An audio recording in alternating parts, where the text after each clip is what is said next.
guys, it's T from Betty and Brenda, and thank you for joining me for yet another video. As always, if you'd like this recipe, check out the description box. The full recipe is listed there. I'm not going to do a lot of talking in this video. You've seen me make soap several times, but I did want to walk through the heat transfer process. As always, I am adding my additives here, and I just added some colloidal oatmeal, and in a moment, I am going to add some coconut milk as well.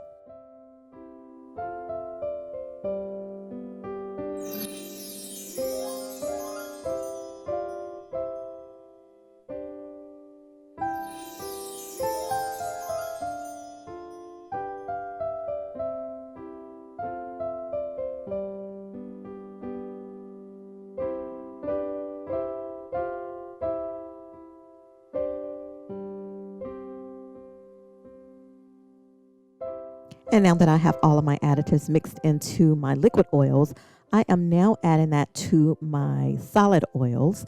And right here, I am adding some sodium lactate. I usually add that to my cool lye water, but since my lye water won't be cool this time, I am adding it to the oils. My lye solution in this soap is water. I have some sugar in it, and of course, just the sodium hydroxide itself. And once I get that all mixed in, I'm going to go ahead and add that to my liquid oils and my solid oils. I don't do the heat transfer method a lot because to me, you end up with a thicker batter once it's all mixed together, at least from my perspective. So I don't do this a lot.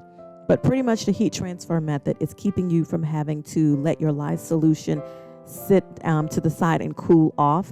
Instead, you just mix up your lye solution and you add that hot liquid to your solid oils and butters, and it melts it that way, and you can just continue with your soap making. So it does save a little bit of time. Okay, so I am done talking. Enjoy the rest of the video.